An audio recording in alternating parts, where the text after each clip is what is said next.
Ya, mohon maaf kayaknya memang Zoom-nya lagi nggak mau recording ya, jadi setiap recording itu dia putus mungkin ya karena jaringannya ya. Ya jadi saya mohon maaf ini, kalau bisa saya record ya, gitu. Nah, oke, kita mohon maaf saya lanjutkan kembali ya mengenai teori antrian. Kita langsung lihat saja mengapa sih teori antrian ini menjadi, penting gitu kan ya. Nah, kita lihat dari latar belakangnya dulu di sini, eee sebagian besar, operasional usaha berjalan dengan sumber daya yang terbatas ya, tentunya kalau kita punya usaha kan, kita harus memaksimalkan gitu ya sumber daya yang kita miliki. Jadi biasanya sih, operasional ya, usaha itu dia berjalan dengan sumber daya yang terbatas. Karena kalau seandainya dia memiliki sumber daya yang melimpah ruah, anggap aja sih, sumber daya SDM misalnya seperti itu ya, kan dia harus memikirkan, berapa banyak yang perlu dia gaji gitu kan ya, kalau kebanyakan orang yang bekerja, namun hasil yang didapatkan itu tidak begitu besar ya, tentunya kan pemilik usaha itu mengalami kerugian ya. Nah, makanya di sini ya sebagian besar ya operasional usaha itu berjalan dengan sumber daya yang terbatas. Jadi dengan sumber daya yang terbatas tentunya akan menimbulkan yang namanya antrian ya, tentunya akan antrian. Misalnya seperti apa?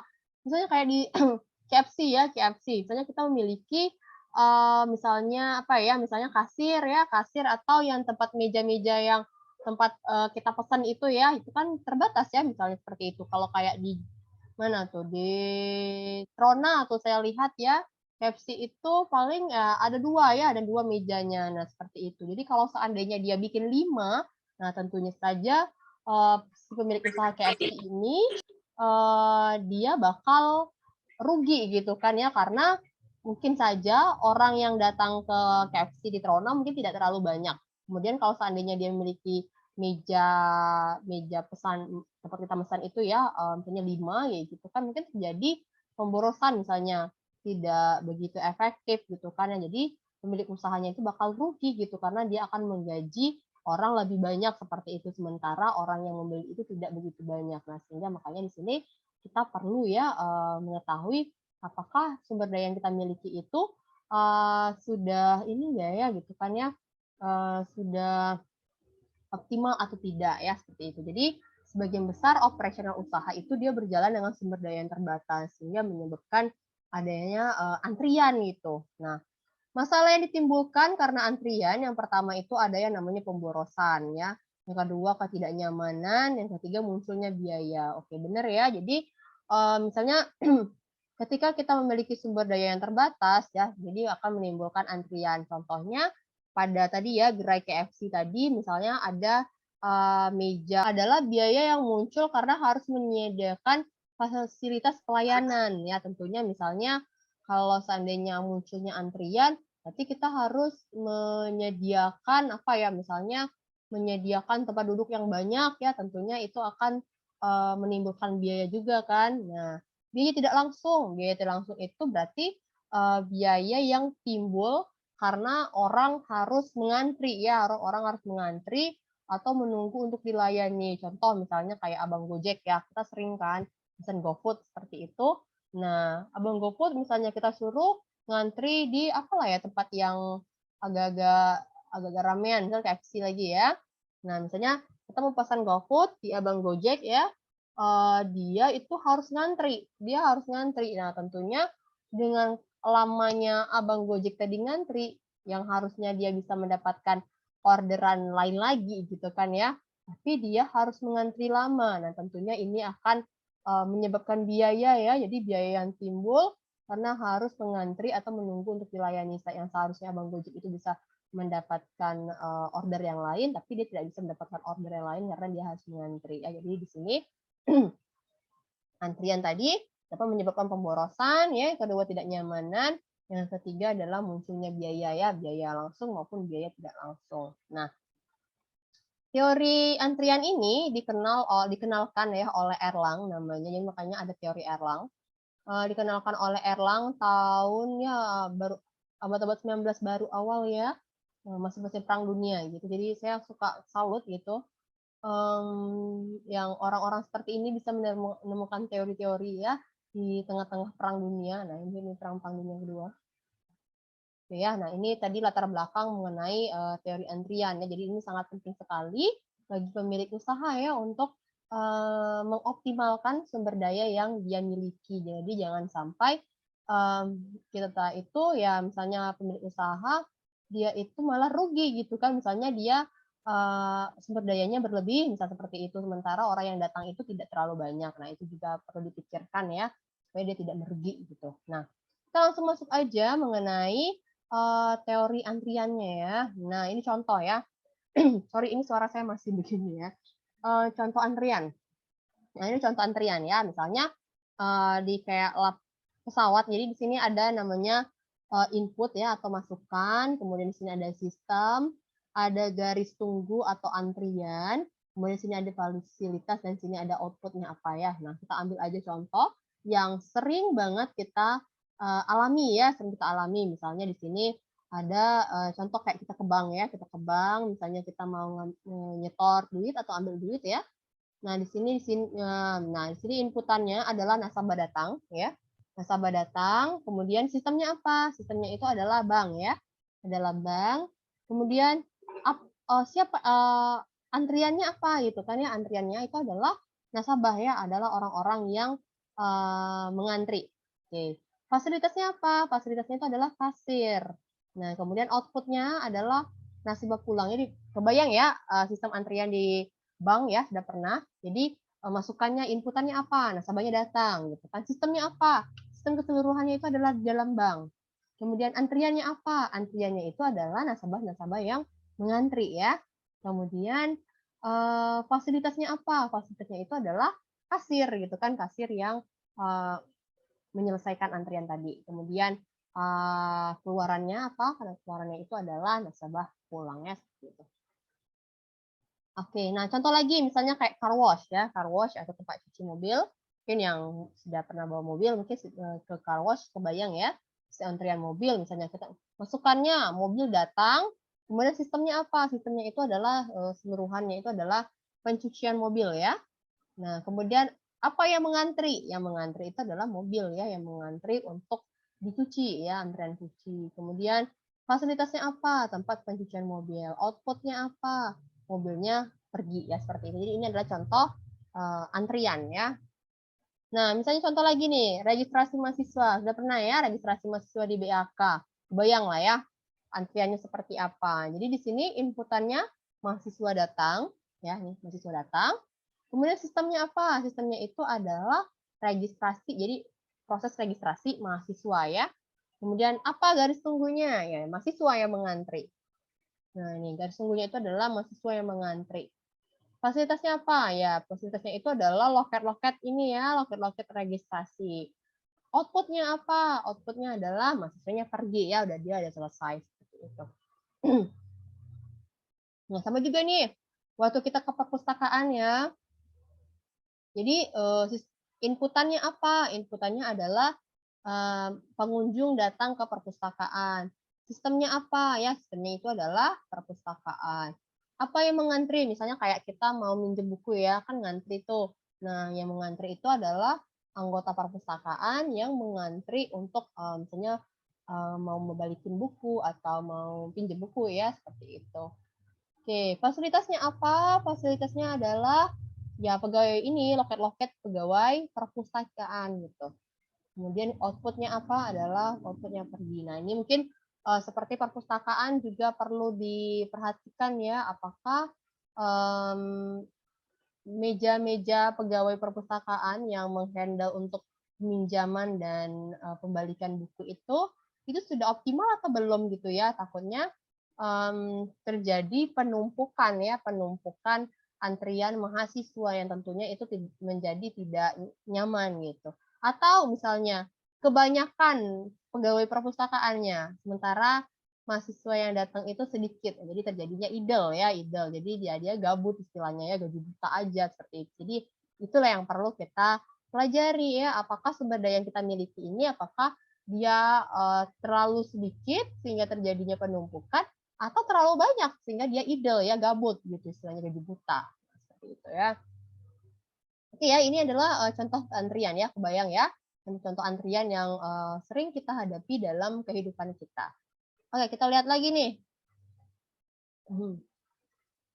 Nah, ini ya contoh ya gambarannya. Jadi, contoh misalnya sumber masukannya. Sumber masukannya ini, misalnya tadi ya, orang-orang misalnya datang ke bank gitu kan, datang ke bank, kemudian dia masuk ke sistemnya ya, sistemnya itu adalah bank dan dia mengantri ya, mengantri, kemudian dia dilayani oleh fasilitas pelayanan yaitu kasir, dan kemudian ini adalah keluarannya. Ini contoh ya, contoh, sistem antrian di bank misalnya, gitu. Oke, nah ini yang perlu kita pahami ya, elemen-elemen pokok dalam sistem antrian. Nanti ada istilahnya sumber masukan. Ya, sumber masukan itu adalah sesuatu yang akan menggunakan pelayanan. Jadi sumber masukan itu inputan itu adalah objek yang menggunakan pelayanan ya. Jadi objek yang dikenakan pelayanan atau objek yang menggunakan pelayanan. Nah, contohnya bisa jadi orang, barang, binatang atau lainnya. Contoh misalnya kayak di bank tadi ya. Nah, yang di bank tadi sumber masukannya siapa? Orang ya, nasabah. Nah, itu nasabah itu adalah orang yang akan menggunakan pelayanan ya. Nah, di sini sumber masukan ini kita sebut dengan populasi ya, populasi. Jadi populasi dikatakan besar jika lebih banyak dari kapasitas pelayanannya. Populasi ini bisa terbatas atau tak terbatas. Jadi misalnya tergantung ya dari perusahaannya apakah sumber masukannya itu dia batasi misalnya 50 orang per hari kayak kita ke dokter ya biasanya kan dibatasi ya 40 orang per hari gitu. Atau kayak di bank itu tidak kita batasi ya, dia infinite ya, tidak kita batasi, hanya berbatas jam aja sih sebenarnya kalau di bank ya.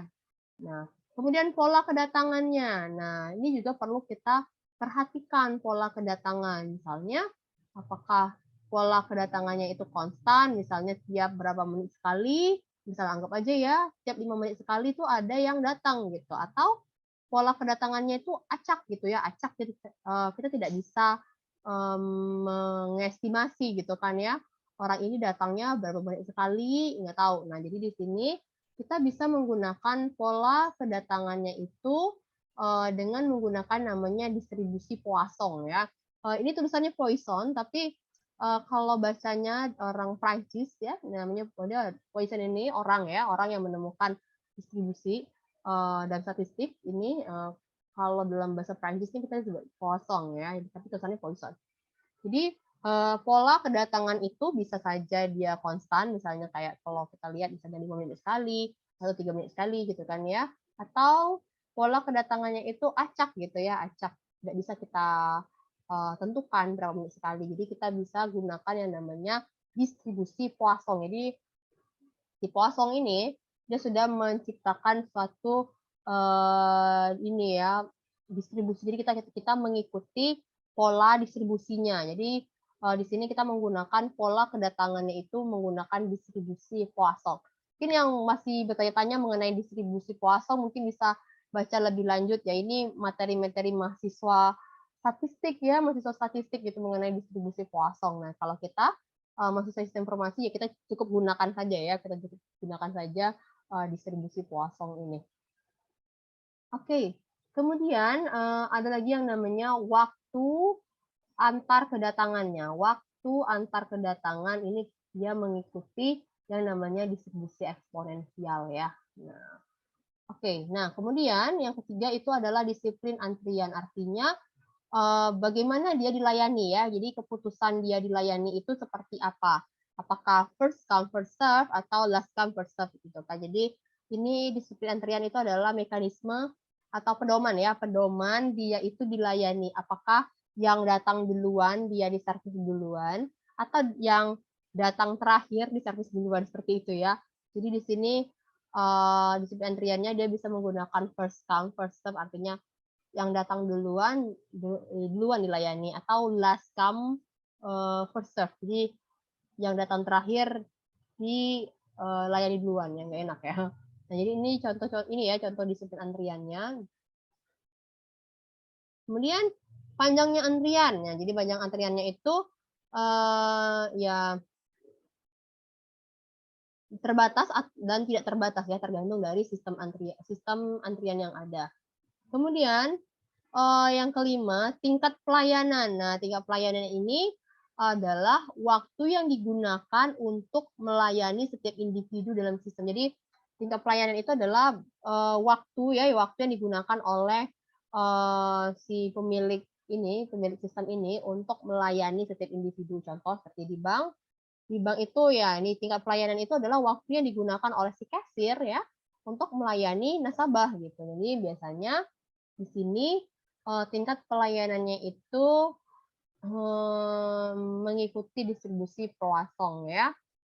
Satuannya itu adalah unit per jam. Jadi kalau tingkat pelayanan itu misalnya 50 unit per jam, artinya dalam 1 jam itu si kasir bisa melayani 50 orang seperti itu ya. Contoh, tingkat pelayanannya berapa di bank tersebut? Misalnya 50 unit per jam, artinya dalam 1 jam si kasir bisa melayani 50 orang misalnya seperti itu ya. Oke, kemudian di sini ada output ya, keluar atau individu yang sudah dilayani ada peluang untuk kembali ke populasi awal atau dia pulang ya.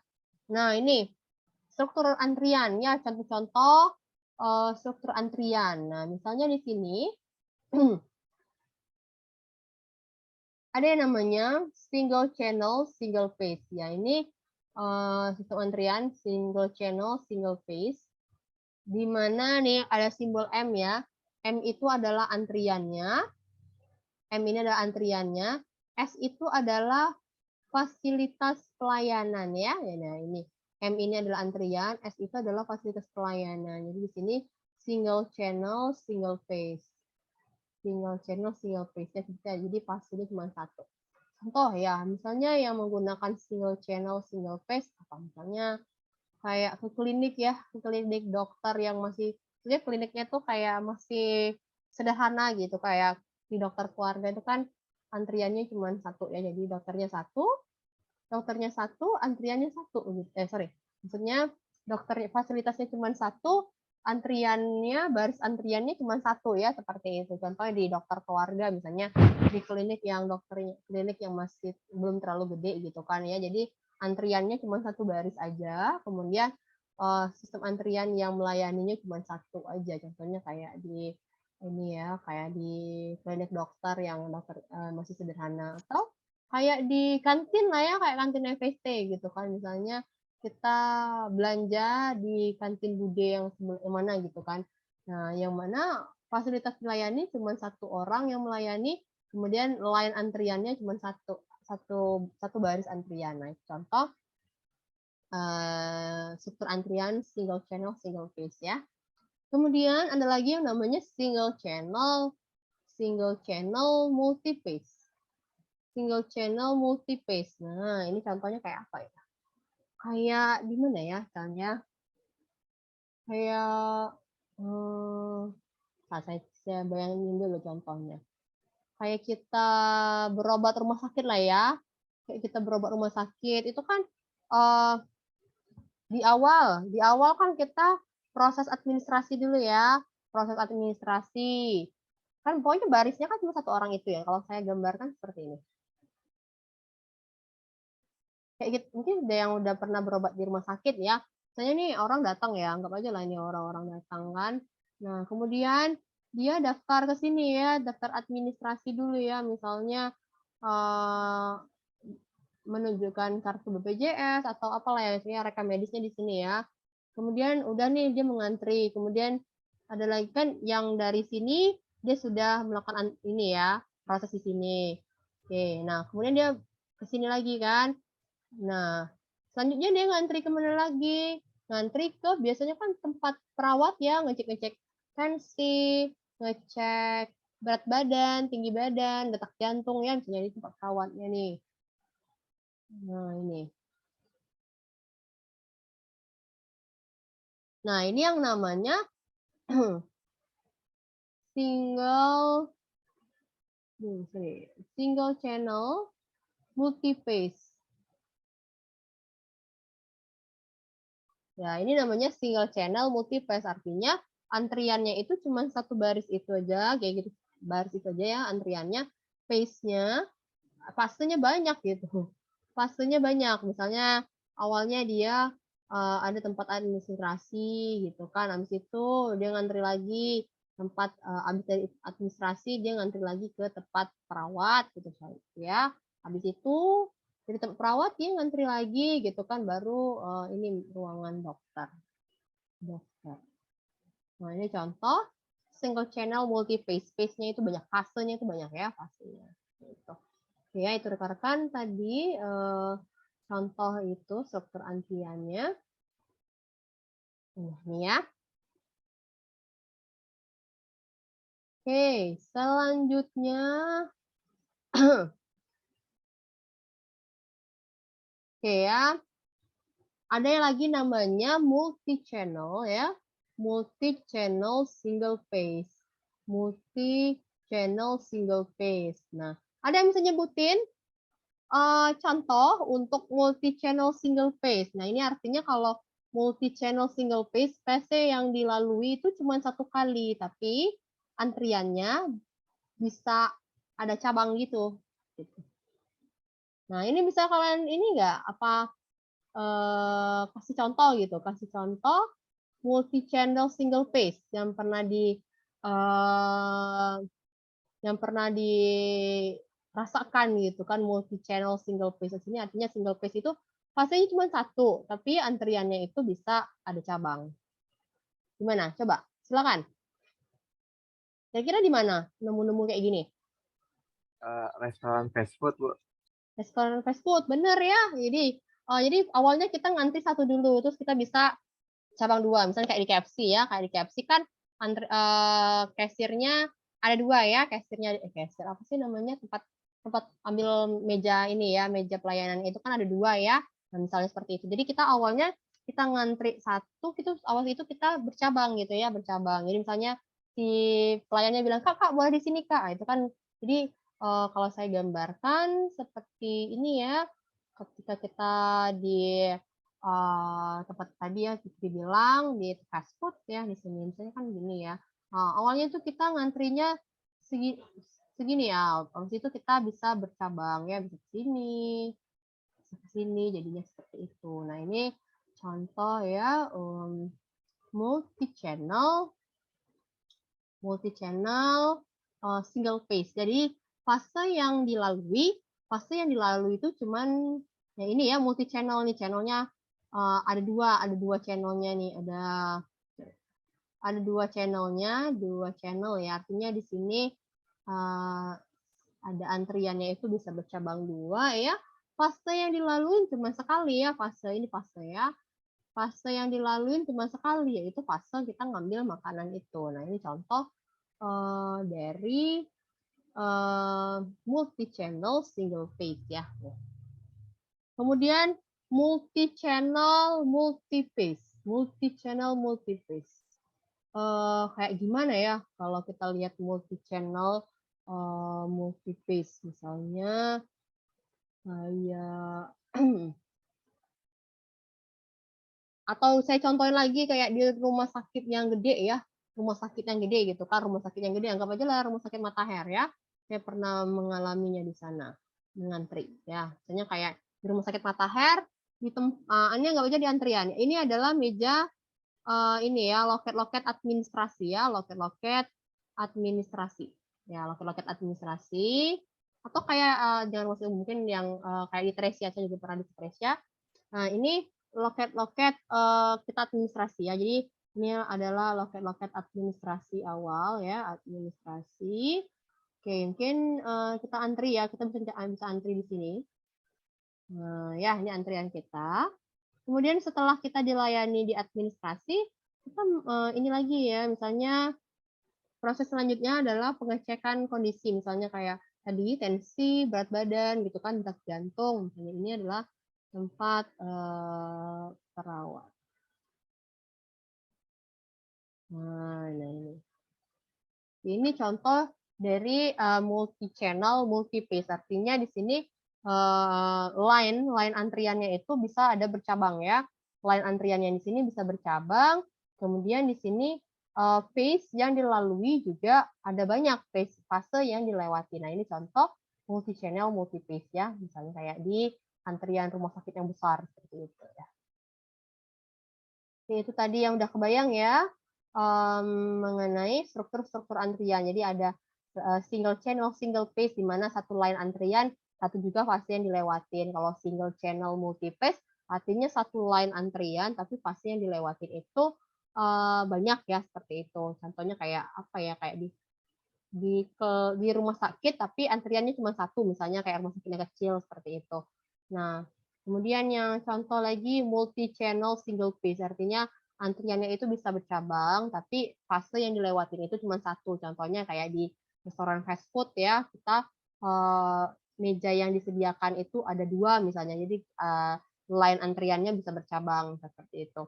Kemudian multi channel, multi phase, contohnya di rumah sakit yang besar ya, kayak kita ke rumah sakit Tresia misalnya seperti itu. Kayak di tempat administrasinya, anggap aja lah yang S yang pertama ini adalah tempat administrasi. Jadi kan biasanya tempat administrasi itu kan ada macam-macam ya loketnya gitu kan. Jadi di sini antrian awalnya sudah bisa bercabang, kemudian dilanjutkan lagi ke antrian berikutnya gitu kan ya. Di sini anggap aja di meja perawatnya seperti itu ya. Ini contoh multi channel, multi phase ya. Ini mudah-mudahan rekan-rekan paham jadi bentuk-bentuk struktur antrian. Oke ya. Nah, di sini ada model umum sistem antrian. Yang pertama ini ya ini nanti simbolnya seperti ini ya. Yang pertama itu dia menjelaskan tingkat kedatangan. Yang kedua itu menjelaskan tingkat pelayanan. Yang ketiga itu adalah jumlah fasilitas. Yang keempat adalah besarnya populasi. Yang kelima adalah panjang antrian. Jadi misalnya nanti kalau ada orang yang menyebutkan misalnya sistem antriannya dijelaskan dengan model MM1II. Nah, ini maknanya apa gitu kan? Nah, jadi di sini kita harus hafal. Yang pertama itu menyatakan tingkat kedatangan ya. Jadi ini menyatakan tingkat kedatangan. Yang kedua, menyatakan tingkat pelayanan. Yang ketiga, menyatakan jumlah fasilitas pelayanan. Yang keempat, menyatakan besarnya populasi. Yang kelima, itu menyatakan panjangnya antrian. Nah, ini maknanya apa ya? Coba kita lihat. M di sini maknanya adalah tingkat kedatangan ataupun tingkat pelayanannya itu mengikuti sebaran Poisson ya. Mengikuti sebaran Poisson. Nah, kalau nanti di sini ada simbolnya D. D itu adalah misalnya tingkat kedatangan atau tingkat pelayanannya itu mengikuti sebaran deterministik atau konstan seperti itu. Nah, kalau seandainya ada orang nyebutin model pada sistem antrian itu adalah MM1II. Nah, itu maknanya adalah tingkat kedatangannya mengikuti sebaran Poisson, tingkat pelayanannya juga mengikuti sebaran Poisson ya. Kemudian di sini satu ini adalah jumlah fasilitas pelayanan. Jadi satu di sini maknanya adalah ada satu fasilitas pelayanannya. Artinya misalnya contoh kayak satu kasir aja, misal seperti itu ya, atau satu meja registrasi aja seperti itu. Nah ini satu ini menyatakan ada satu jumlah fasilitas pelayanan ya. Kemudian I yang di sini itu adalah maknanya besarnya populasi. Jadi besarnya populasi yang datang itu infinite ya, tidak terbatas artinya di sini. I, sumber populasi infinite, tidak terbatas. Jadi orang yang datang itu tidak kita batasin seperti itu ya. Kemudian I yang terakhir di sini adalah panjang antrian. Jadi panjang antrian di sini infinite, tidak terbatas ya panjang antriannya seperti itu. Nah, kita lihat lagi yang kedua di sini. MMSII. Nah, ini maksudnya tingkat kedatangannya mengikuti sebaran Poisson, tingkat pelayanannya juga ya mengikuti sebaran Poisson. S di sini adalah jumlah fasilitas pelayanan. Jadi S di sini adalah banyaknya jumlah fasilitas pelayanan lebih dari satu ya, misalnya bisa aja 2, bisa aja 3 ya. Jadi kalau S itu artinya jumlah fasilitas pelayanannya itu lebih dari satu ya. Kalau seandainya satu ditulis satu, tapi kalau seandainya lebih dari satu kita tuliskan simbolnya itu adalah S ya.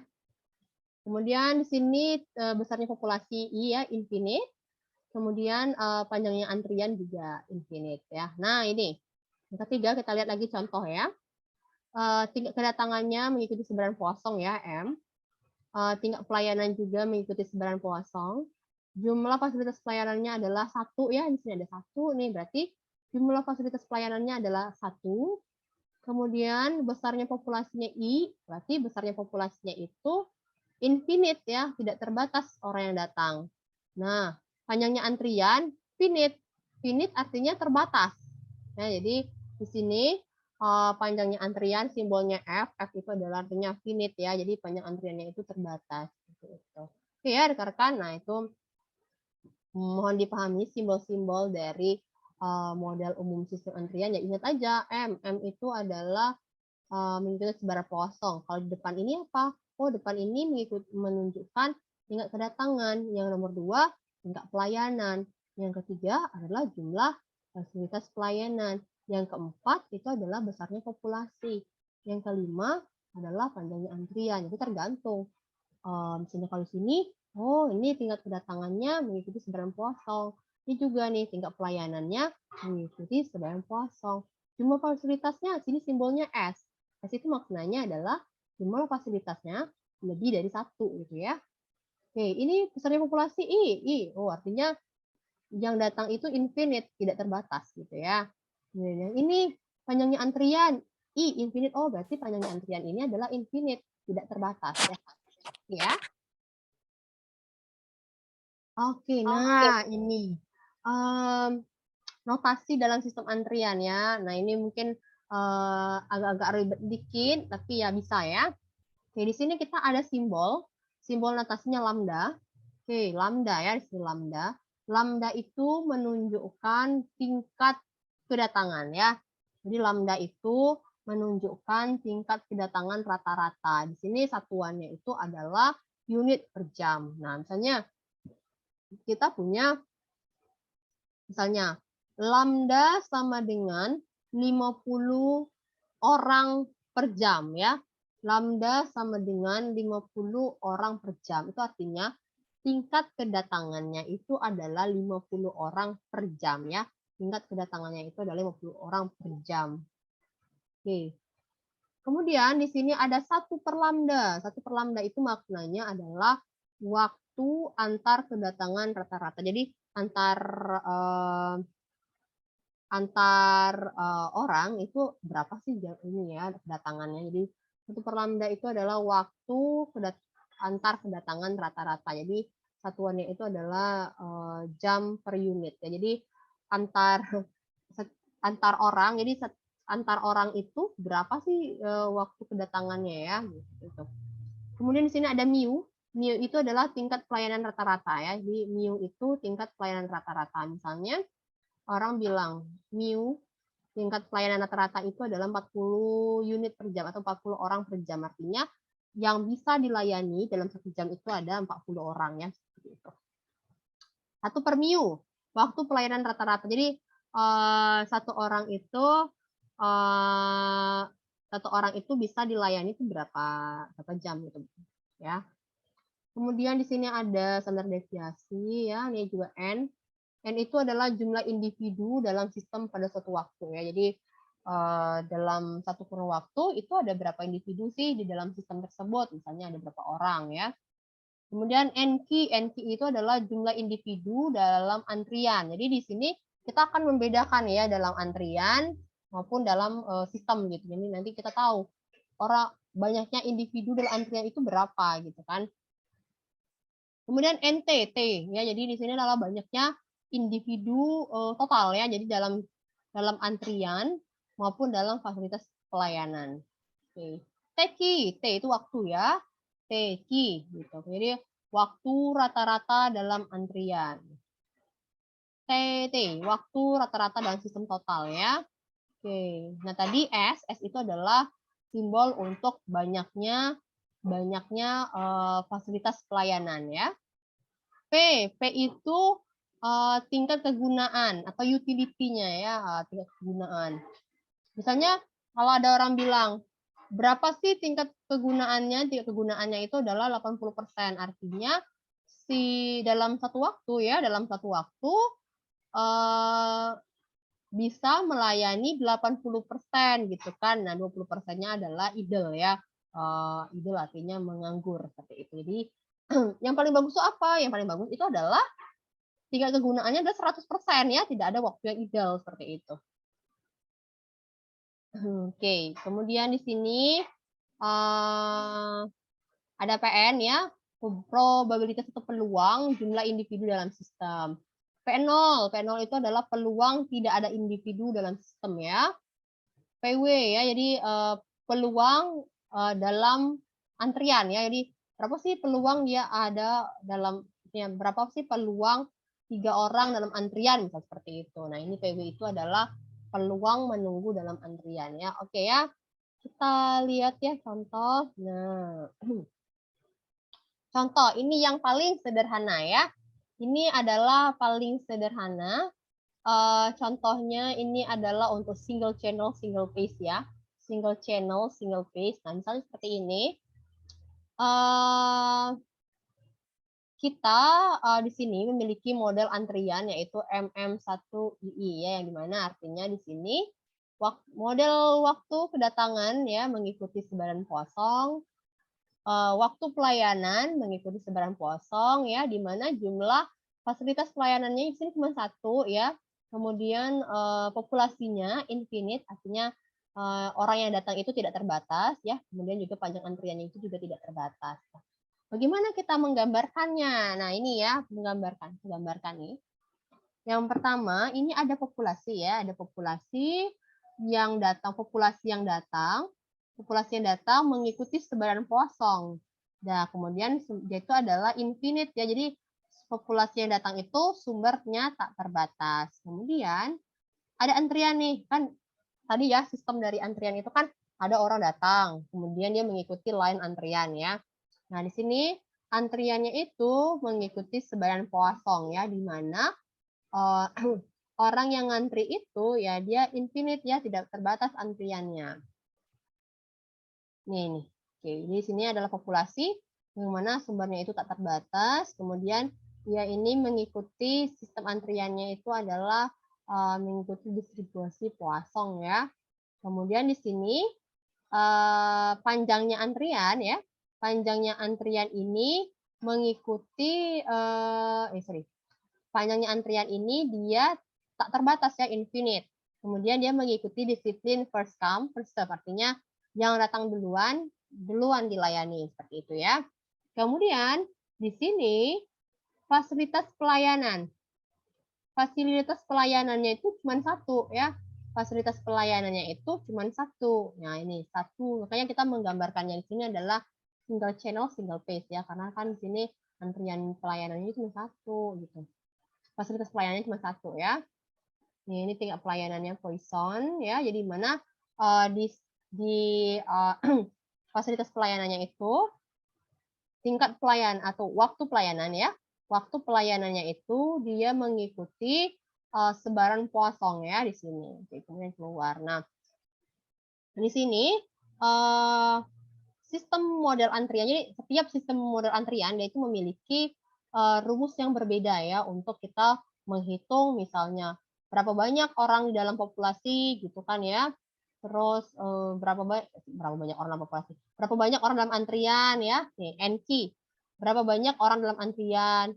NT ini adalah berapa banyak sih orang di dalam antrian dan sistem pelayanan gitu kan. Kemudian TK, waktu yang dibutuhkan dalam antrian itu berapa ya?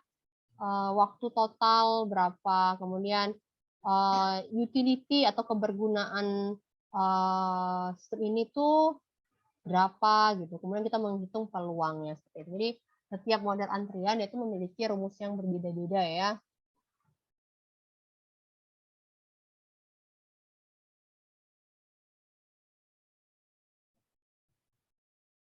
Oke, nah kita langsung aja ya melihat contoh soal ya, contoh soal. Nah, ini ya. Seorang pengusaha contoh ya, misalnya di suatu restoran, misalnya restoran fast food, dia itu memiliki model antriannya adalah MM1II. Artinya di sini dia memiliki fasilitas pelayanannya itu cuma 1 aja gitu. Jadi kasirnya itu cuma 1 gitu ya. Nah, kalau dari mana Bu 1 ini? Kita sudah tahu, anggap aja model Model pelayanannya seperti ini ya. Jadi waktu kedatangannya mengikuti sebaran kosong, waktu tingkat pelayanannya juga ya mengikuti sebaran kosong, jumlah fasilitas pelayanannya ada 1, kemudian banyaknya populasinya itu infinite, kemudian antrian ya itu infinite juga artinya tidak terbatas. Oke, contoh soal nih.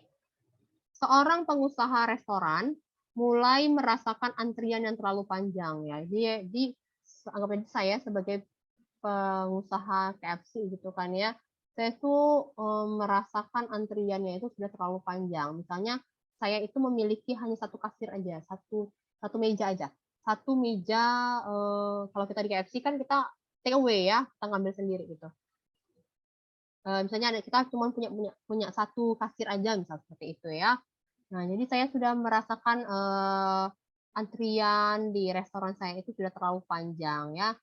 Terutama kalau seandainya pas makan siang dan makan malam itu sangat panjang sekali. Nah, sebagian konsumen itu sudah mulai mengeluh gitu kan ya, mengeluh dengan panjangnya antrian. Karena kan kalau jam makan siang di kantor itu kan biasanya terbatas ya, 1 jam aja gitu istirahatnya. Nah, kalau antriannya panjang tentunya kan nanti dia kelamaan di ngantri gitu kan, makannya dia harus berapa menit gitu kan, karena waktu istirahat dia juga terbatas. Oke ya, jadi di sini si pengusaha itu berpikir agar potensi hilangnya konsumen itu bisa dicegah ya, karena kalau seandainya kita lah ya sebagai konsumen, kalau seandainya antriannya panjang pasti dong kita menghindari gitu kan ya, menghindari tempat makan ini. Nah, jadi supaya potensi hilangnya konsumen itu bisa kita cegah, si pengusaha ini dia bermaksud menganalisis antrian yang ada guna mendapatkan solusi yang optimal. Nah, di sini si pengusaha dia mau melakukan analisis gitu kan ya, apakah dengan sistem antrian yang dia miliki sekarang itu tuh sebenarnya sudah optimal atau tidak ya, seperti itu ya. Nah, jadi dia mau melakukan analisis antrian guna mendapatkan solusi yang optimal. Oke. Di sini informasi awal yang kita miliki itu adalah tingkat kedatangan. Nah, jadi tingkat kedatangan rata-rata saat jam-jam sibuk itu adalah 50 pelanggan per jam. Jadi di sini kita perlu ya melakukan survei dulu ya. Kita misalnya pada saat-saat jam sibuk itu sebenarnya per jam itu ada berapa sih orang yang datang ya, misalnya seperti itu. Nah, di sini ya kita kita ketahui tingkat kedatangan rata-rata per jam itu pada jam sibuk adalah 50 pelanggan per jam. Artinya dalam 1 jam itu sudah ada 50 orang yang datang ya, seperti itu ya. Kemudian dan tingkat kedatangannya itu mengikuti sebaran kosong ya. Jadi tingkat kedatangannya itu mengikuti sebaran kosong. Oke. Kemudian waktu pelayanan ya. Waktu pelayanannya itu adalah 1 menit per pelanggan ya, 1 menit per pelanggan. Jadi waktu pelayanannya itu adalah 1 menit per pelanggan. Kemudian dengan mengikuti distribusi eksponensial. Oke. Nah, yang perlu diketahui oleh pengusaha tersebut itu adalah tingkat kegunaan bagian pelayanannya. Di sini kita ingin melihat apakah tingkat kegunaan pada pelayanan sistem pelayanan itu sudah optimal atau belum ya, atau jangan-jangan banyak idenya seperti itu ya. Nah, makanya di sini kita harus menghitung P. P itu adalah tingkat kegunaan pelayanan. Misalnya kalau hasilnya 80%, seperti itu ya. Wah, berarti dalam satu waktu dia itu hanya bisa melayani 80% dari pelanggannya, seperti itu ya. 20%-nya lagi idle, seperti itu. Oke, selanjutnya kita pengen tahu jumlah rata-rata pelanggan dalam antrian ya, supaya kita bisa tahu nih, oh dalam antrian ini ada berapa banyak sih orang yang ngantri gitu kan ya. Kemudian jumlah rata-rata pelanggan dalam sistem. Oke. Kemudian ini waktu menunggu rata-rata dalam antrian. Kemudian kita ingin tahu juga waktu menunggu rata-rata dalam sistem ya. Oke, kemudian kita ingin tahu juga nih peluang lebih dari 1 pelanggan dalam sistem dan peluang lebih dari 4 pelanggan dalam sistem. Nah, kita langsung aja cari ya. Yang pertama, kita pengen tahu tingkat kepergunaan bagian pelayanan peluang ya. Jadi di sini rumusnya itu tingkat kegunaan bagian pelayanan itu adalah lambda dibagi mu ya. Di mana lambda itu adalah apa tadi lambda? Lambda itu adalah waktu ini ya, waktu kedatangan. Kita lihat lagi di sini nih. Nah ya, tingkat kedatangan ya. Lambda itu adalah tingkat kedatangan rata-rata, satuannya unit per jam. Kemudian mu itu tingkat pelayanan rata-rata, unit per jam. Jadi di sini kalau kita mau menghitung kebergunaan pelayanan atau utility dari pelayanan itu, kita harus bandingkan ya. Tingkat orang datang kita bandingkan dengan tingkat orang itu dilayani, gitu kan ya, baru kita bisa tahu porsinya berapa. Jadi kita membandingkan tingkat orang datang ya dengan tingkat orang dilayani. Nah, makanya di sini rumus tingkat kegunaan bagian pelayanan itu kita rumusnya itu adalah ya tingkat kedatangan dibagi dengan tingkat pelayanan. Nah, misalnya di sini orang datang ada 50 gitu kan orang. Kemudian yang dalam 1 jam dia itu bisa datang adalah 50 orang. Kemudian yang bisa dia layani itu adalah 60 orang sejam, sehingga tingkat pergunaan pelayanan itu adalah 0,83. Artinya di sini dia bisa melayani 83% dari waktunya gitu kan ya. Dia bisa melayani 83% dari waktunya. Oke, nah sisanya ya berapa nih sisanya? 17. Sisanya 17% itu idle, dia menganggur ya. Jadi 17% itu dia menganggur. Kenapa tadi? Karena ini orang yang datang itu lebih sedikit dari orang yang bisa dilayani ya. Jadi orang yang datang itu sedikit. Yang datang 50, yang bisa dia layani per jam itu adalah 60. Jadi dia tingkat pergunaannya itu adalah 83% dari waktunya itu. Jadi tingkat kebergunaannya itu 83%. Jadi sisanya itu dia menganggur ya 17%. Kemudian kalau tingkat kegunaannya 100% itu maknanya anggap aja gini ya. Orang yang datang 60, yang bisa dia layani 60, 100%. Artinya kan dia tidak ada waktu untuk idle seperti itu. Nah, kalau yang contoh seperti ini, dia ada waktu untuk idle ya, 17% waktunya itu idle, tidak melayani orang. Karena yang datang cuma 50, yang bisa dilayani adalah 60 seharusnya seperti itu ya. Jadi tingkat kebergunaannya itu 83% dari waktunya itu dia bisa 83% dia bisa melayani. Jadi dari 100% dia melayani 83%. Jadi sisanya itu 17% adalah dia menganggur ya.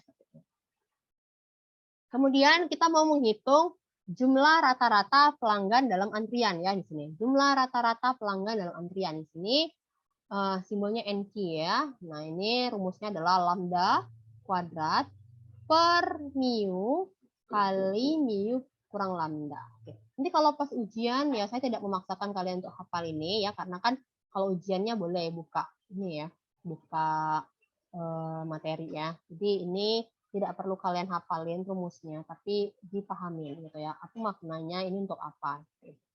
Ya ini NQ ya, kita pengen tahu berapa banyak sih orang-orang yang mengantri dalam antrian. Oke, ada berapa banyak orang dalam antrian itu ya, maksudnya seperti itu. Oke, di sini rumusnya adalah lambda kuadrat dibagi mu kali mu kurang lambda. Lambda ini adalah waktu kedatangan ya. Kemudian, bukan waktu kedatangan, tingkat kedatangan. Lambda ini adalah tingkat kedatangan, mu ini adalah tingkat pelayanan ya. Jadi kita mau tahu berapa orang sih di dalam antrian ini ya. Jadi di sini tingkat kedatangan dikuadratin dibagi dengan tingkat pelayanan dikali tingkat pelayanan dikurangin dengan tingkat kedatangan. Oke ya. Jadi di sini kita mendapatkan misalnya di sini 4,167 pelanggan. Oke, kita bulatkan ke bawah ya, karena kan banyaknya pelanggan kan nggak mungkin ini koma misalnya. Ada 4,2 orang seorang koma sih gitu kan, orang tuh kan discrete ya, jadi dia harus bulat, berarti kita bulatkan ke bawah 4, artinya ada 4 orang dalam antrian ya, seperti itu ya, ada 4 orang dalam antrian. Oke. Kita pengen tahu nih, ada berapa banyak sih orang dalam sistem ya, orang dalam sistem. Oke, jadi ada berapa banyak sih orang dalam sistem? Oke, di sini artinya di sini orang dalam sistem itu ini ya, yang ngantri sama yang dilayanin, seperti itu ya, yang ngantri sama yang dilayanin. Jadi di sini banyaknya pelanggan total ya dalam sistem itu adalah lambda dibagi mu kurang lambda. Oke, di sini ada 5 pelanggan ya, artinya di sini ada 5 pelanggan yang terdiri misalnya ada orang yang ngantri dan ada orang yang dilayani ya, seperti itu. Ada yang orang yang ngantri, ada orang yang dilayani. Jadi totalnya itu ada 5 pelanggan dalam sistem tersebut ya. Atau bisa juga kita gunakan rumus ini. Jadi banyaknya pelanggan dalam sistem itu adalah kegunaannya atau utility-nya dibagi dengan 1 kurang utility. Jadi kan tadi kita dapatkan ya kebergunaannya itu 0,83 ya.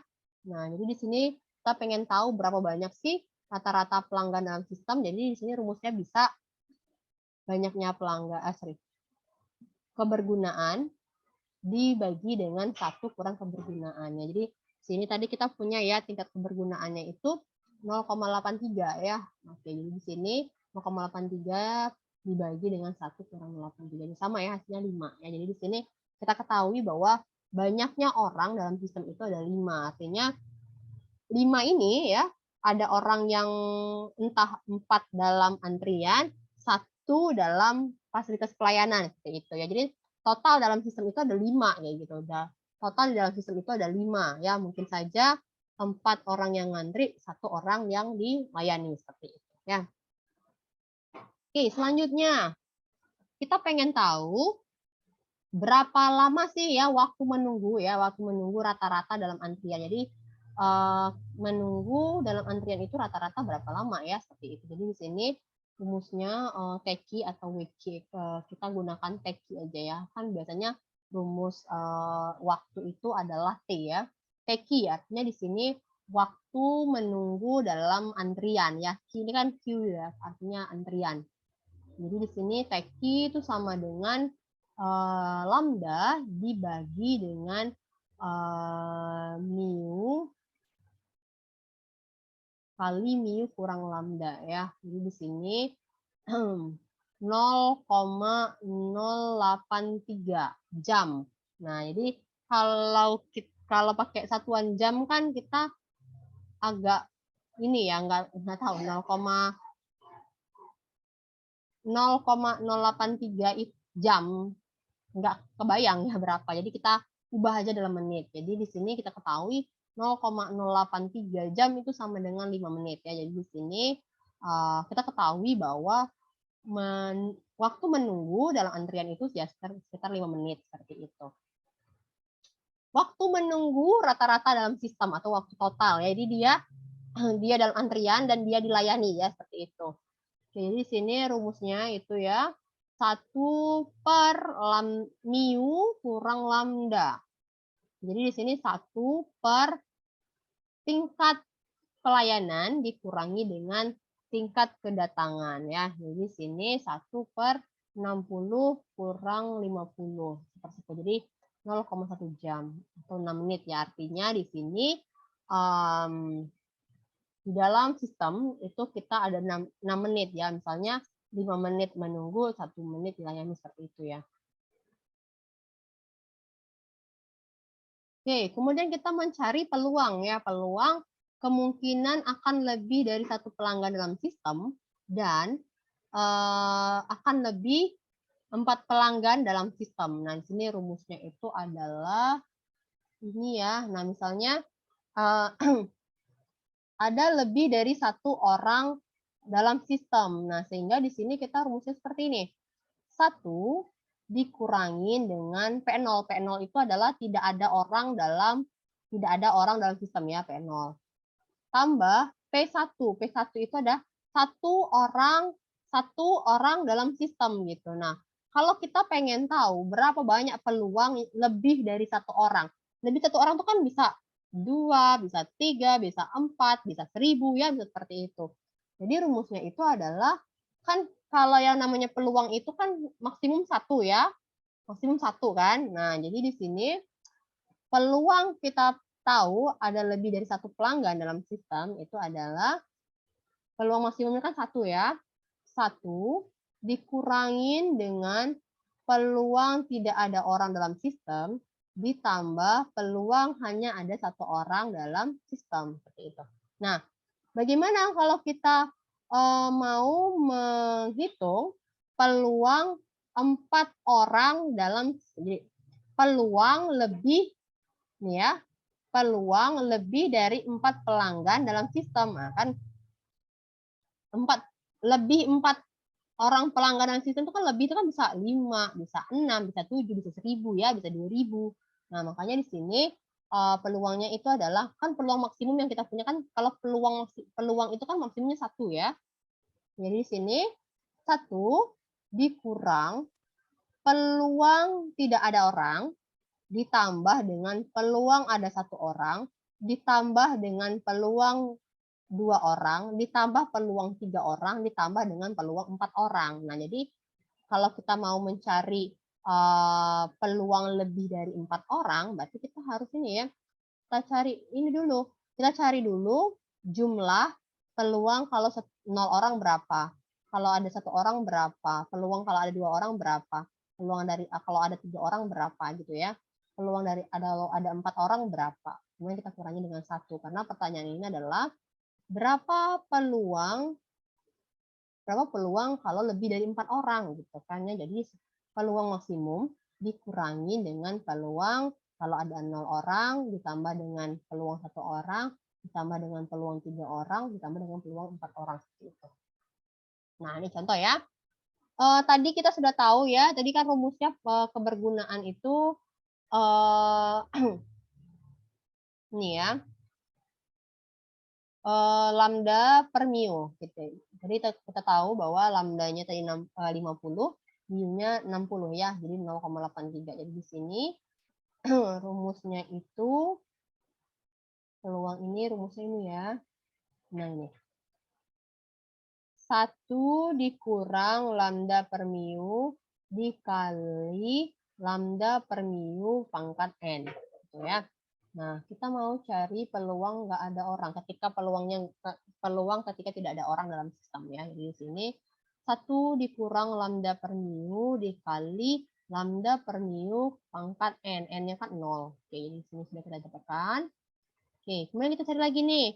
Peluang kalau seandainya dalam sistem itu hanya ada 1 orang. Di sini 1 dikurang lambda per mu kali lambda per mu pangkat n. Nah, kita kan tahu kan n itu 1 ya, karena yang ditanyakan itu misalnya peluang ketika ada 1 orang dalam sistem. Oke, di sini 1 kurang lambda per mu.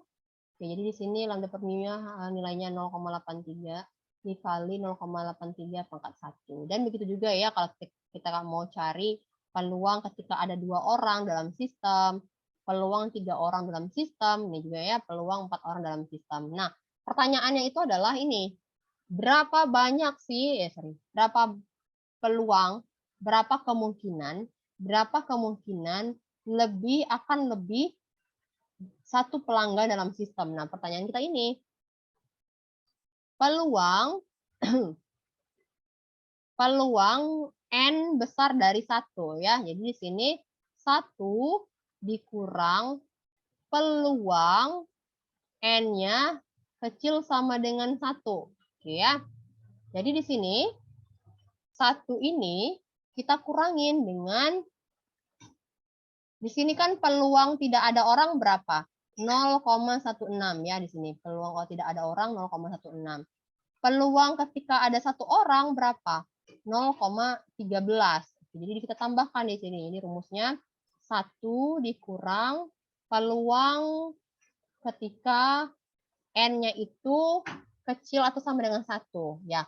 kecil atau sama dengan 1 kan bisa terdiri dari 0, tidak ada orang, atau 1 ya. Makanya di sini peluang ketika tidak ada orang kita tambahkan dengan peluang ketika ada 1 orang, seperti itu.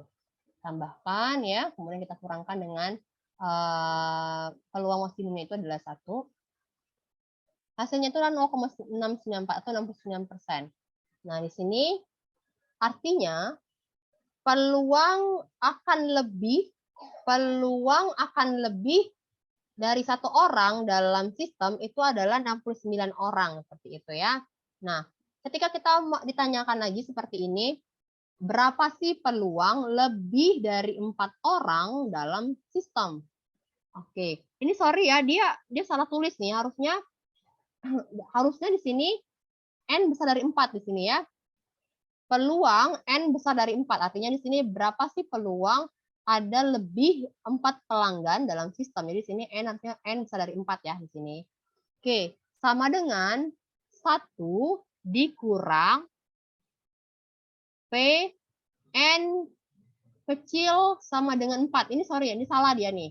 Bukan 1 ya, di sini 4 ya, karena kan yang ditanyakan itu lebih dari 4 pelanggan dalam sistem, sehingga di sini mencari peluangnya itu adalah kan peluang maksimum itu kan 1 ya. 1 dikurangi dengan peluang N itu kecil sama dengan 1.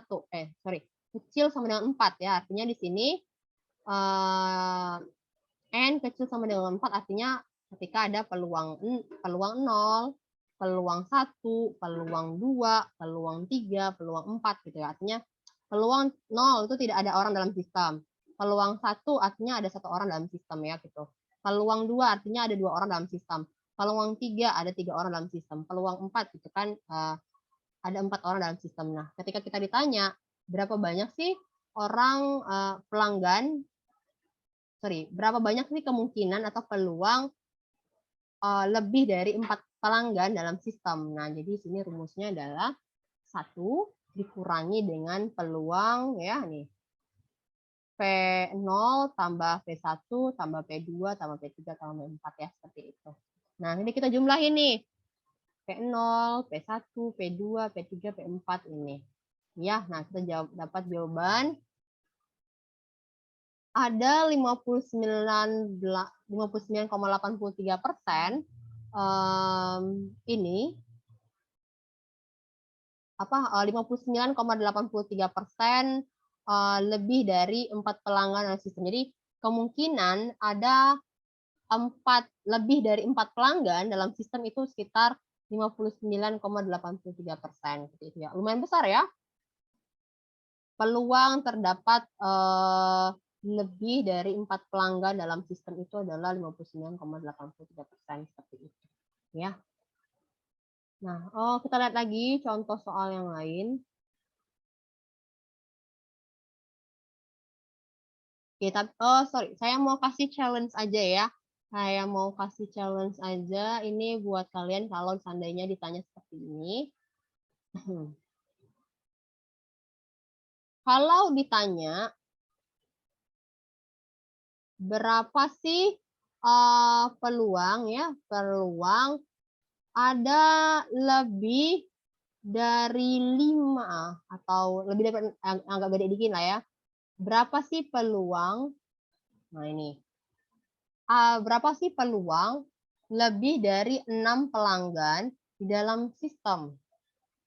Nah, ini rumusnya bagaimana? Berarti sama aja. Rumusnya artinya di sini 1 dikurangin peluang N-nya itu kecil sama dengan 6. Seperti itu ya. Nah, ini maknanya seperti apa? Berarti di sini 1 dikurang, berarti di dalamnya apa? Nilai peluang tidak ada orang ditambah peluang ketika ada 1 orang ditambah peluang ketika ada 2 orang ditambah peluang ada 3 orang ditambah peluang ada 4 orang tambah peluang ada 5 orang ditambah peluang ada 6 orang. Oke. Jadi peluang ketika tidak ada orang atau ketika ada 1 orang, 2 orang, 3 orang, 4 orang, 5 orang, 6 orang itu kita jumlahkan ya, kemudian kita kurangin dari 1. Nah, itulah peluang banyaknya pelanggan dalam sistem itu adalah lebih dari 6 orang. Lebih dari 6 orang itu kan maknanya bisa 7, bisa 100, bisa 1000 ya seperti itu. Jadi kan kalau peluang maksimumnya itu adalah 1 kan. Peluang maksimum itu kan adalah 1. Makanya di sini 1 kita kurangi dengan peluang di mana N-nya itu kecil atau sama dengan 6 gitu kan. Artinya di sini kita tambahkan nih peluang ketika tidak ada orang, P0, P1, P2, P3, sampai 6 ya. Jadi kita kurangi dengan 1. Itulah banyaknya kemungkinan di dalam sistem itu lebih dari 6 orang ya. Nah, saya mau tunjukin lagi contoh dari soal satu lagi ya.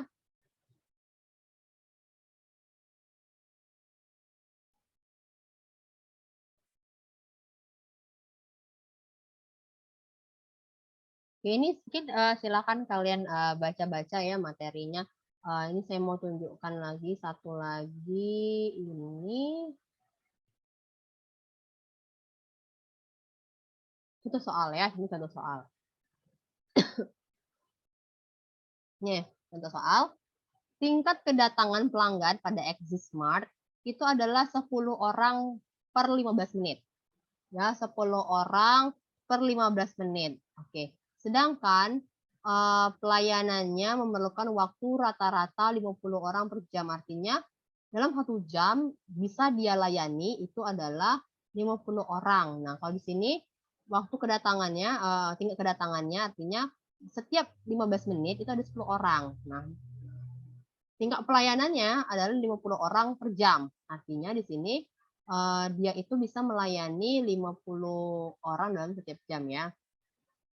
Bila tingkat kedatangan pelanggan mengikuti sebaran Poisson dan tingkat pelayanannya itu mengikuti distribusi eksponensial, maka tentukan tingkat kegunaan. Nah, tingkat kegunaan. Oke, saya pengen tanya nih sama kalian ya, nanti ini sekalian challenge ya. Oke, kalau di sini kita harus samakan. Nah, kalau di sini kan menit, sebenarnya unitnya itu harus kita samakan sama-sama per jam ya, sama-sama per jam. Kalau di sini kan masih per 15 menit. Kalau seandainya di sini 10 orang ya, tingkat kedatangannya itu adalah 10 orang per tiap 15 menit. Kalau 1 jam berapa orang? 40 orang, Bu. 10 orang, benar ya. Jadi di sini kita harus samakan dulu ya. Kita harus samakan dulu. Kita samakan dulu di sini. Nah, ya. Jadi di sini lambdanya, tingkat kedatangannya yaitu tadi 10 orang per 15 menit. Jadi kita harus samakan. Karena satuannya itu kan adalah unit per jam ya. Jadi di sini berarti dalam 1 jam itu adalah 40 orang. Sehingga lambdanya itu tingkat kedatangannya itu adalah 40 orang per jam ya. Kemudian mu-nya atau tingkat pelayanannya itu adalah 50 orang per jam. Sehingga ketika kita ditanyakan kebergunaan, tingkat pergunaan itu simbolnya orang ada yang bikin P, ada yang bikin U ya. Nanti kalian pahami aja. Ya ada yang orang tulis PP atau U ya. U itu utility atau kebergunaan sama aja ya. Nih. Tingkat kegunaan rumusnya ini ya, lambda per mu. Tingkat kedatangan dibagi dengan tingkat pelayanan ya. Jadi tadi tingkat kedatangannya itu adalah 40 orang per jam. Kemudian pelayanannya itu adalah 50 orang per jam. Kita bagi di sini, dapatkanlah 0,8. Artinya di sini dia bisa melayani 80% dari waktunya ya, bahwa Exismart akan sibuk melayani selama 80% dari waktunya. Jadi dari waktu 1 jam itu dia selama 80%-nya itu dia sibuk. 20%-nya lagi dia idle ya. Karena tadi tingkat kedatangan dengan tidak lebih kecil daripada tingkat pelayanan. Oke, jadi di sini dia itu bisa 80% sibuk melayani pelanggan ya, 80% dari waktunya itu dia sibuk melayani pelanggan, sementara 20%-nya lagi dia idle ya. Oke, kemudian ditanya lagi, berapa banyak sih jumlah individu dalam sistem? Nah, kalau tadi kan kalau yang di slide yang tadi dia simbolnya NT ya, banyaknya individu dalam sistem. Kalau di sini dia simbolnya L. Enggak masalah sih, yang penting kan rumusnya sama ya. Nah, tadi NT rumusnya apa?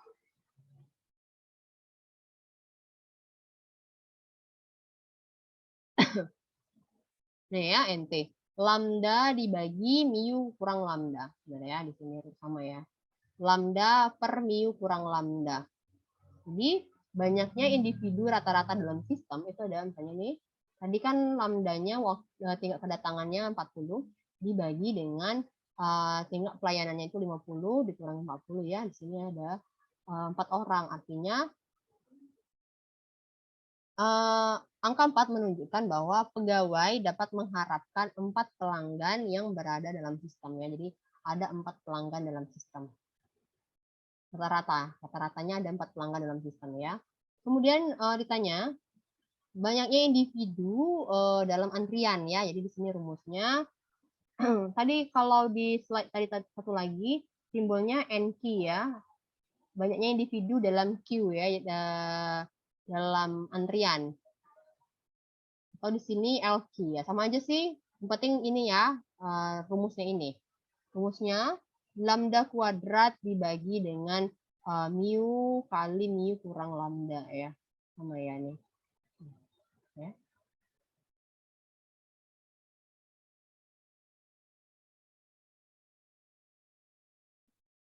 Oke, ini kita cari. Nah, ini ya. Lambda kuadrat 40 kuadrat per 50 kali 50 per 40. Dapatlah 3,2 orang. Kan orang kan nggak mungkin berkoma ya. Makanya sini kita kita bulatkan menjadi 3 orang. Artinya di dalam antrian itu ada 3 pelanggan yang menunggu gitu ya. Jadi rata-rata di dalam antrian itu ada 3 orang yang menunggu seperti itu. Kemudian ditanya lagi, waktu rata-rata dalam sistem ya. Jadi ini kayaknya dia ini ya. Dia nih salah tulis nih kayaknya. Waktu rata-rata dalam antrian ya harusnya nih, dalam antrian harusnya nih. Dia kebalik. Ya kalau kita lihat dari rumusnya di sini.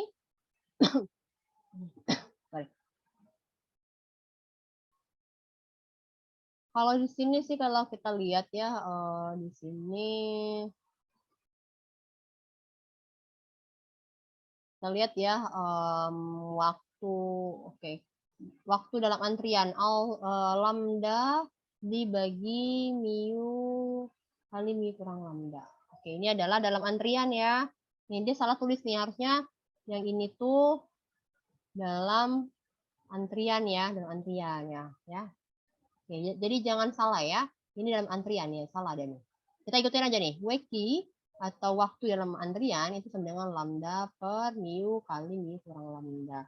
Jadi kita dapatkan di sini 0,08 jam. Supaya kita paham, ini tuh berapa menit, kita konversikan ke menit ya, kita kali 60. Oh, jadi di sini waktu rata-rata pelanggan itu menunggu dalam antrian itu adalah 4,8 menit gitu kan ya, 4,8 menit dia menunggu dalam antrian. Oke, kemudian yang ditanyakan berapa banyak sih berapa lama pelanggan di dalam sistem gitu ya, dalam sistem. Dalam sistem artinya pelanggan dilayani dan lamanya pelanggan dilayani dan pelanggan menunggu gitu ya, totalnya seperti itu. Jadi di sini waktunya dalam sistem itu adalah 1 per mu kurang lambda. Jadi di sini 1 per 50 kurang 40 ya, 1/10 ya. Jadi di sini 6 menit. Jadi dia tadi dia menunggu 4,8. Jadi total dia di dalam sistem itu adalah 6 menit. Jadi itu 6 menit itu sudah terdiri dari dia menunggu dan dia dilayani ya. Iya, itu rekan-rekan tadi. Nah, kemudian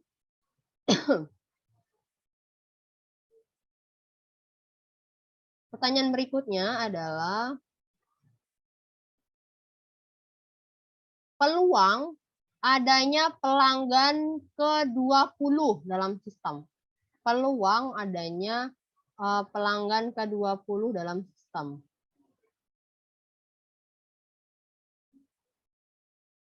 Oke, nah ini ya. Jadi di sini kita ikutkan rumusnya nih, pelanggan 20 dalam sistem. P20 sama dengan 1 dikurang lambda per mu dikali lambda per mu pangkat N. N itu adalah tadi pertanyaannya tuh, pelanggan ke berapa? Nah, misalnya ada pelanggan yang ke-20, misalnya seperti itu ya. Jadi di sini rumusnya ya, ini kita dapatkan. Jadi peluang adanya pelanggan ke-20 dalam sistem adalah berapa sih? Kali 100 ya. Jadi sekitar 0,23% ya. Nih, kemudian ada lagi pertanyaannya. Peluang untuk adanya 3 pelanggan dalam sistem. 3 pelanggan dalam sistem. Ini ya, jadi kita hitung di sini adanya 3 pelanggan dalam sistem ya. Adanya 3 pelanggan dalam sistem ini. Kita cari aja langsung. P3 sama dengan 1 dikurangi dengan ini ya, lambda per mu dikali lambda per mu pangkat N. N itu berapa? Misalnya ada 3 pelanggan dalam sistem. Jadi kita pangkat 3 ya, seperti itu. Kalau yang pertanyaan yang tadi itu agak berbeda karena yang dia tanyain itu adalah lebih dari 1 pelanggan gitu.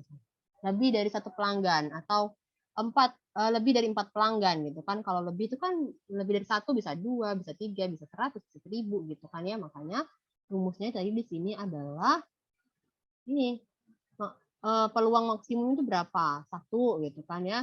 Dikurangi dengan pertanyaan itu kan lebih dari 1 pelanggan. Oke, berarti di sini 1 kita kurangi dengan peluang ketika tidak ada pelanggan P0 ditambah dengan peluang ketika ada 1 pelanggan. Terus pertanyaannya lagi, berapa sih peluang lebih dari 4 pelanggan? Lebih dari 4 pelanggan itu kan bisa 5, bisa 7, bisa 1000, bisa 2000 ya, bisa seperti itu. Nah, makanya di sini rumusnya itu adalah 1 dikurangi dengan peluang N kecil sama dengan 4 gitu. Nah, makanya di sini ini kita tambahin dulu nih. Peluang 0, peluang 1, peluang 2, peluang 3, peluang 4 nih 0,983. Ini 1 dikurangin ini. Jadi di sini peluang lebih dari 4 orang pelanggan ya sekitar itu kenapa sih nih orang nih ya kayaknya typo ya. Ini salah, sorry. Jadi mungkin kalian bisa koreksikan sekarang ya. Sekalian koreksikan sekarang. Ini tolong kalian catat ya, takutnya salah baca ya. Ini N besar dari 4 ya, N besar dari 4. Ini dia kayaknya kopas-kopas gitu kan. N besar dari 4. N besar dari 4 ini.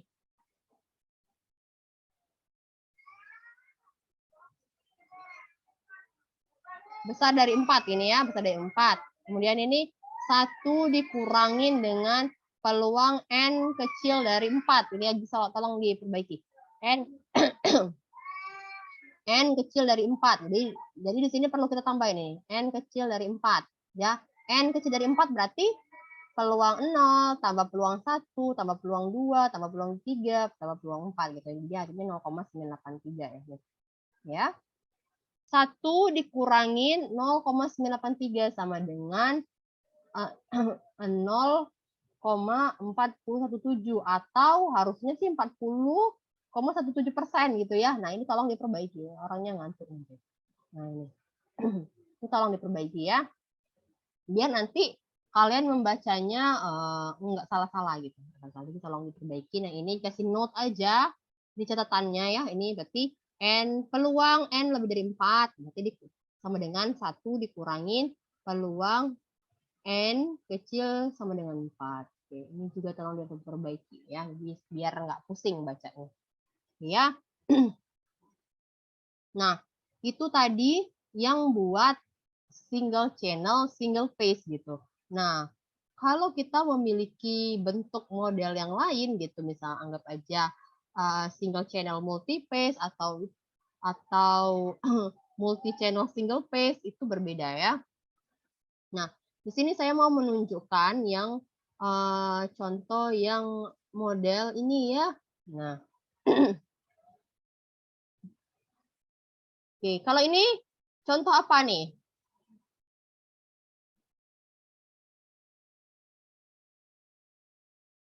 Ini apa? Contoh apa nih?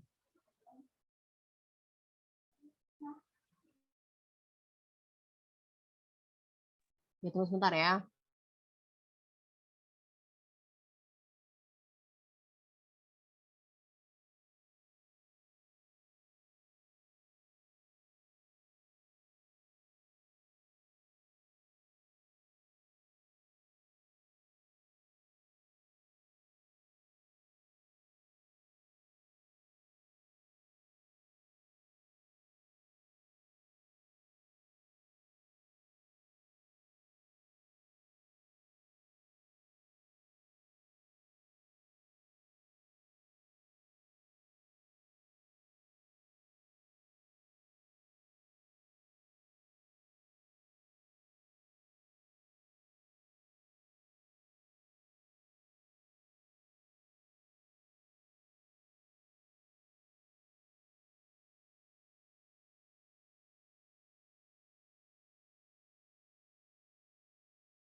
Oke, sorry ya. Nah, ini apa? Apa nih? Single channel atau apa? Aduh ya ampun, sorry.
Oke, jadi apa nih? Ini model apa nih kalau kita lihat dari gambarnya? Multi channel single phase, Bu.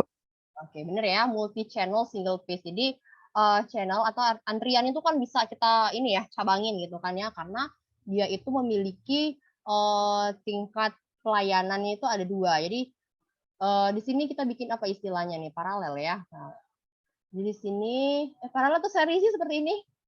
Jadi jadi pace-nya itu sama, anggap aja ini sama-sama di bagian administrasi misalnya seperti itu ya. Jadi di sini single channel, multi channel single phase, balik saya tadi. Multi channel ya, multi channel artinya di sini multi channel single phase. Jadi antriannya itu bercabang ya, bisa 2 kayak gitu. Tapi fase yang dilalui itu satu aja gitu. Misalnya sama-sama di sini administrasi ya seperti itu. Ini multi channel single phase ya. Nah, untuk multi channel single phase itu berbeda dengan yang contoh kita tadi ya. Contoh kita tadi itu adalah single channel single phase. Nah, di sini multi channel single phase. Oke, nah bagaimana kalau yang kayak gini tuh kan ya? Nah, ini rumusnya agak lebih ini ya, agak lebih ribet dikit, agak lebih ribet dikit ya. Nih, jadi di sini kayak banyaknya orang dalam antrian misalnya seperti ini. Jadi ini rumusnya adalah lambda dikali mu ya, terus dikali lambda per mu pangkat S. S itu adalah banyaknya sistemnya ya, banyaknya pelayanannya. Nah, di sini banyaknya pelayanannya itu ada 2 ya, ada 2. Sehingga di sini nanti jawabannya adalah S-nya ini pangkat 2 ya, pangkat 2 gitu. Sama juga sih kayak ini ya. Nah ini, waktu dalam antrian ya, waktu dalam antrian. Oke, di sini peluang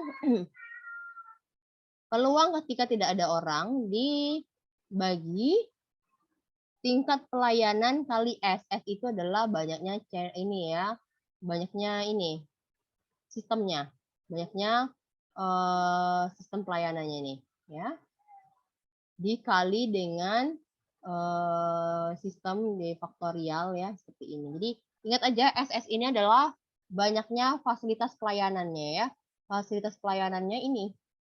Nah ini ya ada 2 misalnya seperti ini ya. Memang ini rumusnya tidak untuk dihafal tapi untuk dipahamin ya. Nanti pas kalian mengimplementasikannya tahu gitu kan. Lambda apa, mu apa, S apa. Kalau S di sini adalah banyaknya fasilitas pelayanannya ya. Ini. Banyak fasilitas pelayanannya ada 2 nih. Ada 2 gitu karena cabangnya ada 2. Ya. Sama juga nih ya rumus peluang ketika tidak ada orang nih ya. Nah, ini sama nih agak ribet dikit ya. 1 per ya lambda per mu pangkat n. N itu 0 ini ya. Kan ada berapa orang gitu kan. Kemudian per n faktorial sigma nih, sigma dari 0 per S-1 ya. Jadi dari 0 sampai S-nya itu adalah banyaknya fasilitas pelayanannya. Jadi sini dulu, misalnya kayak 2 kurang 1 bisa seperti itu. Ya memang agak ribet ya. Karena makin banyak banyak fasilitas pelayanannya ya. Jadi nanti pangkatnya juga semakin besar gitu. Ini S ini adalah banyaknya fasilitas pelayanan ya. Kalau mau dilihat sih ini ya contoh kasusnya. Oke, banyak contoh kasusnya nih.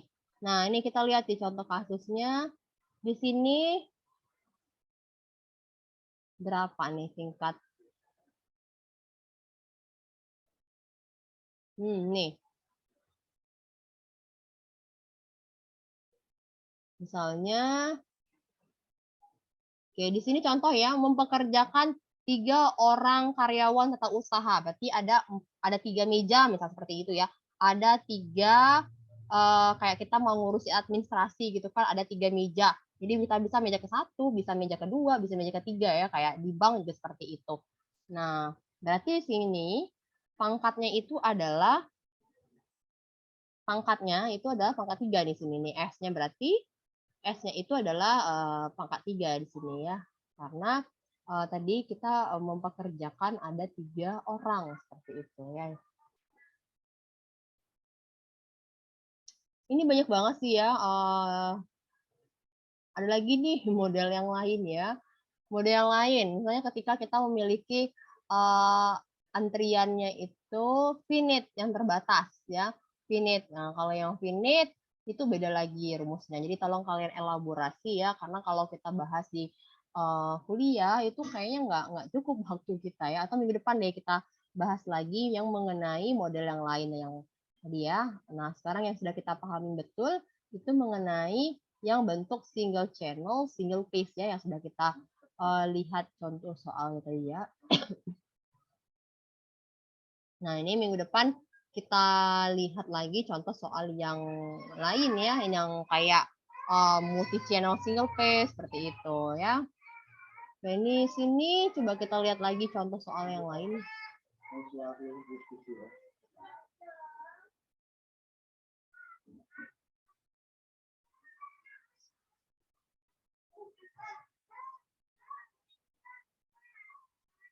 Oke, nah. Sebentar ya, kita lihat dulu yang ini, contoh yang lain. Nanti kalian bisa baca materi yang ini ya, modul riset operasi. Sebenarnya yang kayak gini tuh ada sih sistemnya sebenarnya ya. Tapi kan kita perlu tahu juga ya rumusnya itu seperti apa gitu. Nah ini contoh yang tadi ya, multi channel single phase. Multi channel single phase ya ini. Antriannya bisa bercabang jadi multi channel single phase. Nah ini silakan kalian baca ya mengenai rumusnya ini. Bagaimana sih penerapannya itu? Nah ini bagaimana penerapannya, ini contoh ada soal misalnya kayak kita beli tiket kan ada macam-macam kasirnya, anggap aja ini ada 3 kasir. Nah berarti kan ini multi channel single phase ya.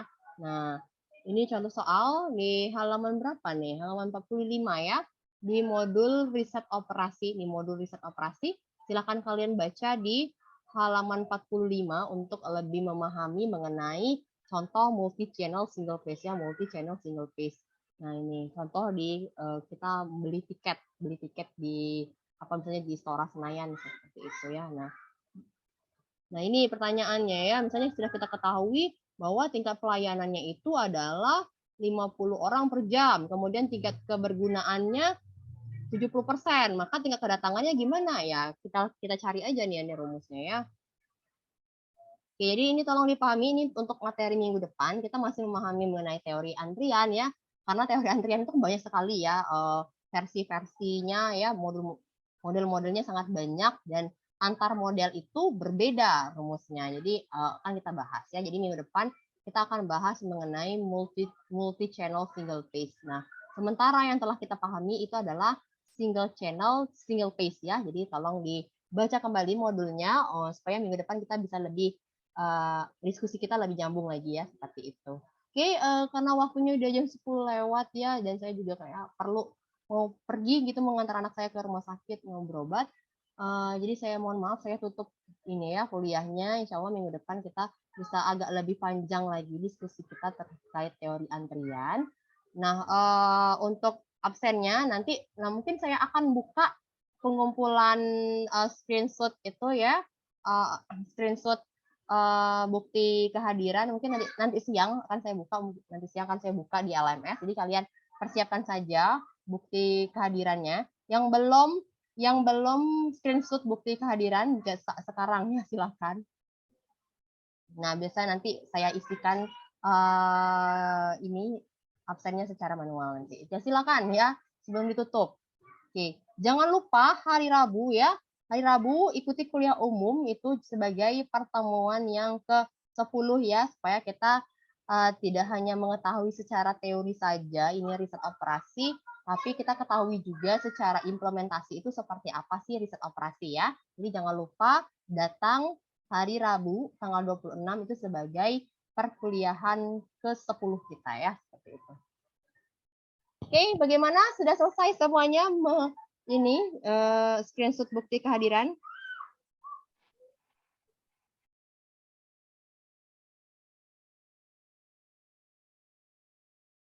Oke, sudah?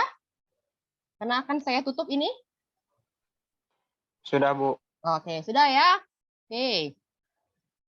Ini ada berapa orang nih? Ada 53 orang ya. Nanti kalau saya absen ini kalau lebih dari 60 orang berarti ada sesuatu nih. Oke ya, saya tutup rekan-rekan. Terima kasih sudah hadir hari ini. Kuliah di weekend memang tidak ini yang malesin ya weekend gitu. Harusnya kita bisa bersantai-santai malah kuliah. Oke, saya tutup. Terima kasih. Tolong dibaca kembali materinya supaya kita bisa diskusi kita minggu depan bisa lebih nyambung kembali ya dan lebih memahami materinya. Oke, saya tutup ya. Terima kasih. Assalamualaikum warahmatullahi wabarakatuh. Waalaikumsalam warahmatullahi wabarakatuh.